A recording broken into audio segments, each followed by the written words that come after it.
Break के बाद एक बार फिर आप सभी का बहुत स्वागत है। बुलेटिन की शुरुआत करेंगे, बात करेंगे भारत, चीन और अमेरिका की बढ़ती नजदीकियों के बाद आखिर इस वक्त वैश्विक स्तर पर क्या हलचल देखने को मिल रहे हैं। पहले खबर आपको विस्तार से बता देते हैं। देखिए, भारत और चीन की बढ़ती नजदीकियों ने सुपर पावर अमेरिका की रातों की नींद हराम कर दी है।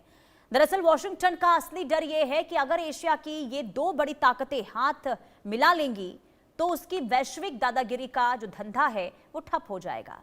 अमेरिका को ये दोस्ती फूटी आंख नहीं भा रही है और इसलिए अब गंभीर आरोप लगा रहा है ट्रंप प्रशासन के आर्थिक चाणक्य पीटर नवारो ने द ग्रेट ट्रांसशिपमेंट स्कैम नाम से एक रिपोर्ट जारी कर जो दावा किया जा रहा है उसके बारे में हम आपको बताएंगे।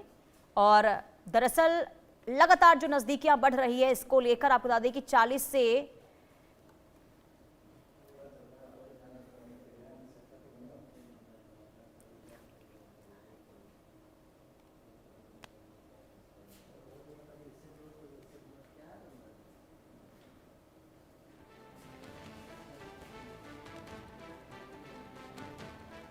तो चीन और भारत के बीच में नजदीकियां बढ़ रही हैं, लेकिन आपको बता दें कि इससे लगातार अमेरिका की टेंशन बढ़ती हुई दिखाई दे रही है। अमेरिकी टैरिफ से लाभ मिल रहा है। अमेरिका की चालाकी आपको बताते हैं, खुद तो देखिए चीन के साथ अरबों डॉलर का बिजनेस कर रहा है और भारत अगर अपने पड़ोसी से व्यापारिक और कूटनीतिक रिश्ते सुधारे तो इसे स्कैम बता दे।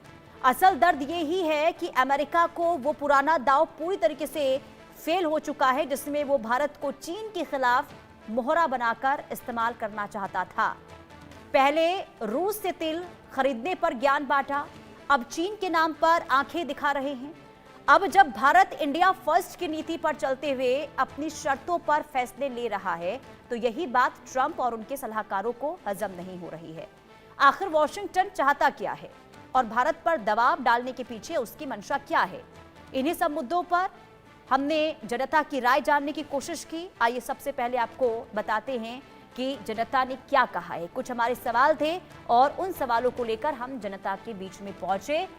सवाल नंबर 1, भारत चीन के रिश्तों में लगातार जो नजदीकियां हो रही हैं, जो सुधार देखने को मिल रहा है, उससे अमेरिका के चिढ़ने का मुख्य कारण क्या है? ये सवाल हमारा पहला था। इस पर जनता ने क्या कहा? एशिया में भारत चीन की संयुक्त ताकत का डर क्या ये है? इसमें 13% लोग हाँ में जवाब देते हैं। अमेरिका की वैश्विक दादागिरी खत्म होने का खतरा है अमेरिका को, ये 40% लोग मानते हैं। और इसी के साथ ही आपको ये भी बता दें कि क्योंकि अलग अलग सर्वे हमने किया और जिसमें ये लोगों की राय है, अमेरिका भारत पर चीन का शैडो नेटवर्क होने का आरोप लगा रहा है। ये कितना तर्कसंगत है, आप इसे किस तरीके से समझते हैं?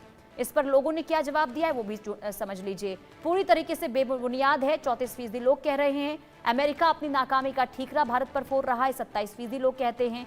आंशिक रूप से सही है, 10% लोग ये मानते हैं। टैरिफ बढ़ाने पर दबाव बनाने का ये पैतरा है अमेरिका का, ये 29% लोगों को ऐसा लगता है। हमारा तीसरा सवाल ये था, अमेरिका रूस के बाद अब चीन के मुद्दे पर भारत को घेरने की कोशिश कर रहा है, आप इसे कैसे देखते हैं? इस पर लोगों ने क्या राय दी है? ये अमेरिका के दोहरे रवैये को दर्शाता है, 29% लोग ये मानते हैं। इंडिया फर्स्ट नीति की जीत ये है, ये 10% लोग ये मानते हैं। अमेरिकी व्यापार घाटे की ये बौखलाहट है, 21% लोग ये कह रहे हैं। बल्कि भारत को अपने हितों के अनुसार फैसला लेना चाहिए, 40% लोग ये मानते हैं कि जो भारत को सही लगता है अपने हित के लिए उस दिशा में आगे कदम बढ़ाना चाहिए भारत को। चौथा सवाल, जो चौथा हमारा सवाल था वो ये कि क्या अमेरिका भारत को चीन के खिलाफ एक मोहरे की तरह इस्तेमाल करना चाहता है?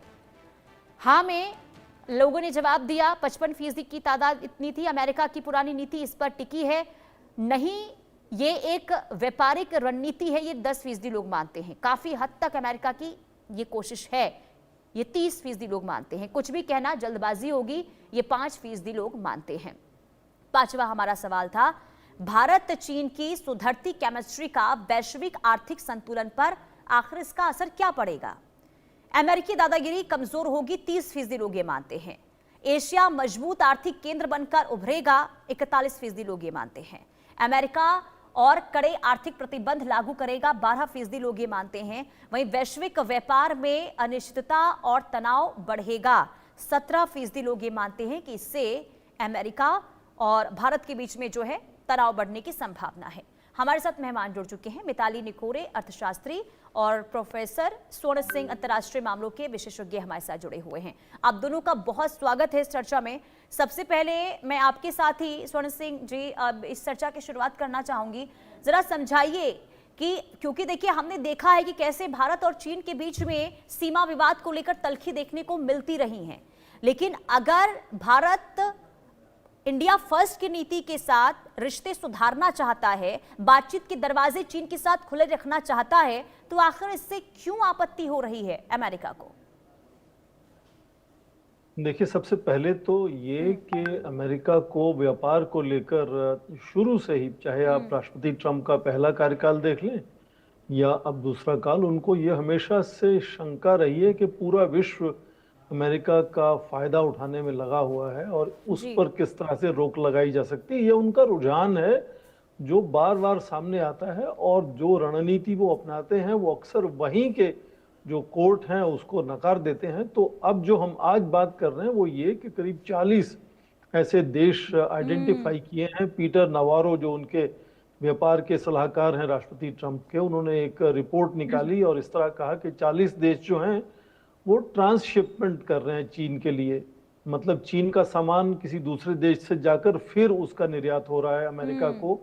और वो जो उन्होंने एक तरह से संख्या दी है, वो कहा 40 बिलियन डॉलर से 303 बिलियन डॉलर के बीच में कहीं है। तो ये अपने आप में थोड़ा अटपटा है कि यदि आपका एक पूरा कोई स्टडी हुआ है तो उससे एक स्पेसिफिक फिगर सामने आनी चाहिए, और कौन कौन से देश को किस तरह से आप अलग तरह से कन्विंस करेंगे कि वो वाकई कुछ हो रहा है। क्योंकि आप देखें, चीन का निवेश पूरी दुनिया में है। भारत में भी चीन की मैन्युफैक्चरिंग होती है, जैसे जापान की मैन्युफैक्चरिंग होती है हमारे यहाँ कारों में। तो यदि वो मैन्युफैक्चर्ड चीजें फिर यूरोप में भारत बेचता है, निर्यात करता है, तो उसको क्या ट्रांसशिपमेंट कहा जाएगा? उन्होंने केवल भारत की बात नहीं की, जापान को, यूरोपियन यूनियन को, इजराइल को, मैक्सिको को, साउथ कोरिया को, सभी को उसमें जोड़ दिया, जो कि मुझे लगता है थोड़ी सी उसमें नासमझी भी हो सकती है।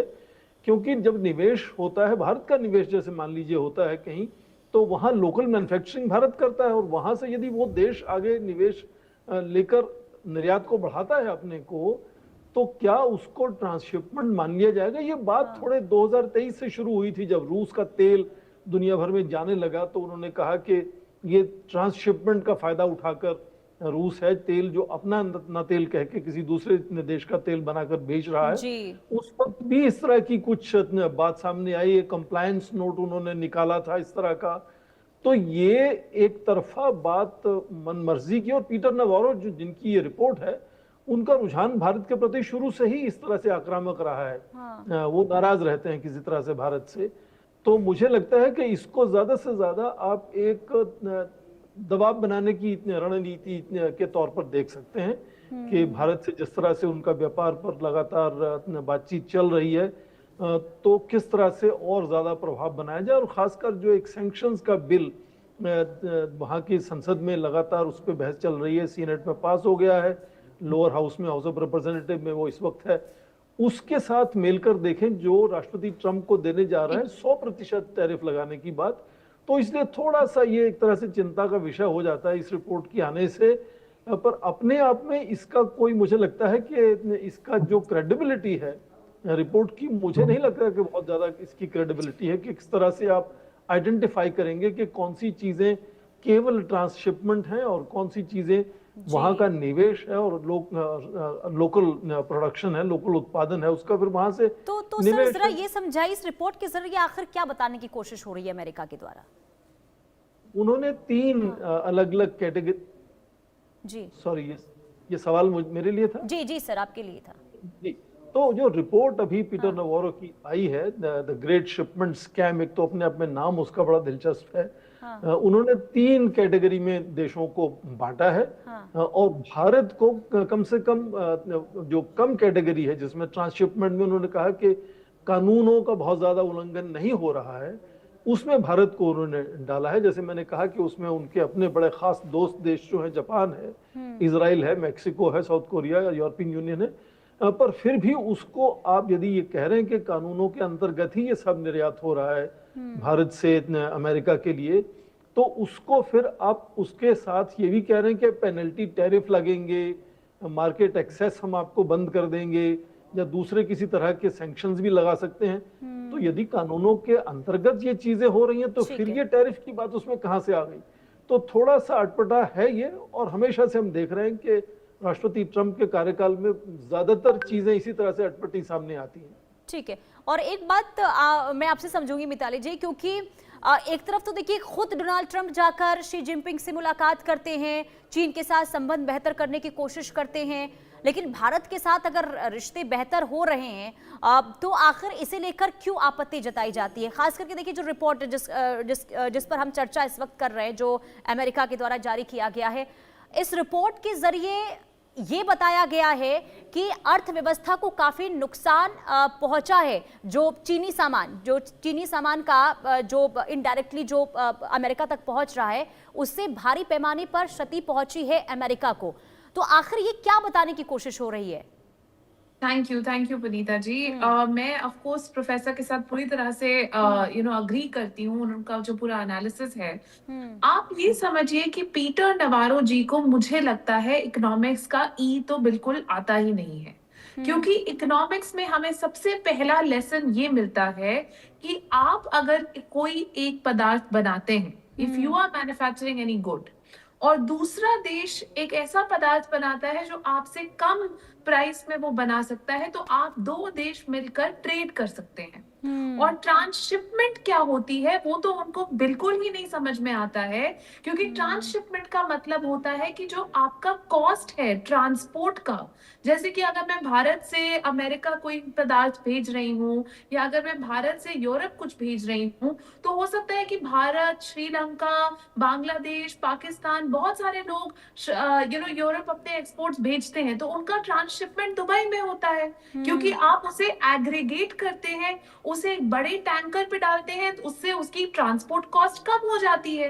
तो ये तो बहुत ही बच्चों वाली बातें मुझे लग रही हैं। मुझे तो ऐसे समझ नहीं आ रहा है कि पीटर नवारो ने उन्होंने इकोनॉमिक्स छोड़िए, बेसिक मैथमेटिक्स भी उनको आता है या नहीं आता है, मुझे ऐसा समझ नहीं आ रहा है, क्योंकि वेरी ऑनेस्टली ये चीजें तो ग्लोबल ट्रेड की बहुत पिछले सदियों से चली आ रही हैं। मर्चेंट ऑफ वेनिस हमने एक किताब पढ़ी थी स्कूल में, तब से ये पता चल रहा है हमें कि कैसे उस टाइम के इंग्लिशमैन भी ट्रांसशिपमेंट किया करते थे।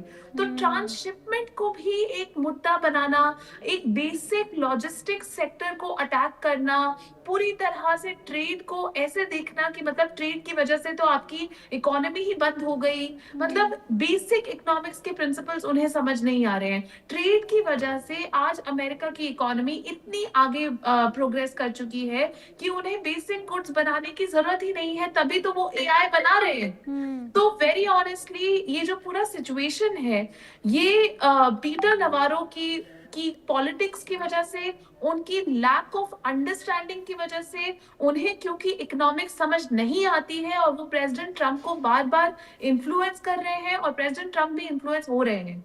तो ये जो टैरिफ्स की बात हम लोग अप्रैल से कर रहे हैं आज की डेट तक, वो सब इसी नैरेटिव का हिस्सा है, एक लैक ऑफ अंडरस्टैंडिंग का हिस्सा है कि कैसे ट्रेड की वजह से इतनी इकोनॉमिक ग्रोथ, जॉब क्रिएशन और बहुत सारे देशों को एक साथ ऐसा तो नहीं है मिताली जी, कहीं इसके पीछे एक वजह जरा ये भी समझाइएगा, अगर मैं गलत हूं तो जरा समझाइएगा, कहीं एक वजह ये भी तो नहीं हो सकती है कि जो हमने टैरिफ को लेकर लगातार डोनाल्ड ट्रंप का रुख देखा है, भारत पर आरोप लगाकर एक और मौका मिल जाएगा टैरिफ लगाने का, जिस वजह से ये आरोप लगाए जा रहे हैं? क्या एक मकसद ये भी हो सकता है क्या? आप ये देखिए पुनीता जी, क्या टैरिफ की स्टोरी निकली। पहले उन्होंने टैरिफ लगाने की कोशिश करी बिना कांग्रेशनल अप्रूवल के, मतलब कि जैसे बस अपना सोच लिया कि हम टैरिफ लगा देंगे और लगा दिया। फिर उनके अपने ही सुप्रीम कोर्ट ने इस टैरिफ को इलीगल कहलाया। उस टाइम पर सारी जो ग्लोबल साउथ की कंट्रीज थी, स्पेशली जैसे भारत और बहुत सारे और ऐसे देश जो कि हमसे भी स्ट्रगल कर रहे हैं, जो पूरी तरह से डेवलपिंग इकोनॉमीज हैं, जहां पर इतना cost of living, standard of living का स्ट्रगल है, वहां पर उन सब देशों ने लॉसेस लिए, उनको कभी कॉम्पनसेशन नहीं मिला इस टैरिफ का। उनको कभी वो पैसा वापस नहीं मिला, लेकिन अमेरिकी इंपोर्टर्स को टैरिफ का रिफंड मिला अमेरिका की सरकार से, लेकिन एक्सपोर्टर्स को कभी कुछ नहीं मिला। ये सब करके फिर आज प्रेसिडेंट ट्रम्प वापस कांग्रेस के पास गए हैं और वहां उन्होंने बिल पास करवाया है कि वो देश जो रशिया से ऑयल इंपोर्ट करते हैं उन पर हम 100% टैरिफ भी लगा सकते हैं। और उसी के 2 दिन बाद जेडी वैंस का कॉल आया प्राइम मिनिस्टर मोदी को, और हमें पता नहीं है कि ऑफ कोर्स उसमें क्या डिस्कशन हुआ। तो ये बात बिल्कुल मानी हुई है कि टैरिफ को एक ब्लंट इंस्ट्रूमेंट बना के, टैरिफ को एक इकोनॉमिक वॉरफेयर का इंस्ट्रूमेंट बना के आज अमेरिका यूज कर रहा है, जबकि 1995 में वो अमेरिका ही था जो सारे देशों के पास गया था और कहा था कि आप टैरिफ मत लगाइए किसी देश पर, जी आप ओपन ट्रेड करिए। हाँ बिल्कुल बिल्कुल, लेकिन देखिए जो एक नीति रही है ना अमेरिका की, और कई बार ये देखा गया है कि अमेरिका फर्स्ट नीति के तहत वो कई बार ऐसे डोनाल्ड ट्रंप कदम उठा रहते हैं जिसके लेकर दुनिया भर में उनकी किरकिरी भी हो रही है।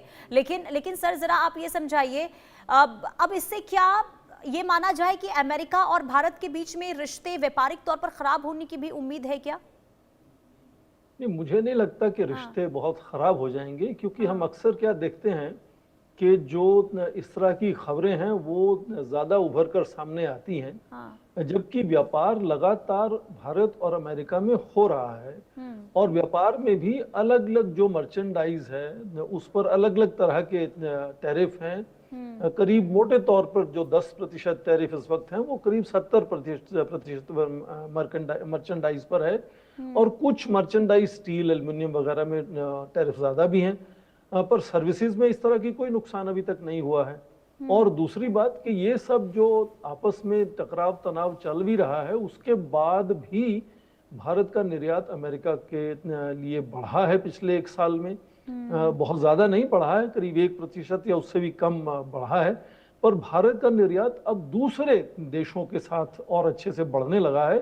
वो शायद इसलिए भी कि पूरा विश्व आज ये पूरी तरह से कोशिश कर रहा है कि किस तरह से अमेरिका के टैरिफ्स को सुलझाया जाए, और उस अपना निर्यात जो अमेरिका जाता है क्या वो दूसरे देशों को भेजा जा सकता है। तो भारत की जिस तरह से व्यापार संधियां हो रही हैं, गौरव आप मेरे को मैसेज कर दो, मैं ऑन एयर हूं।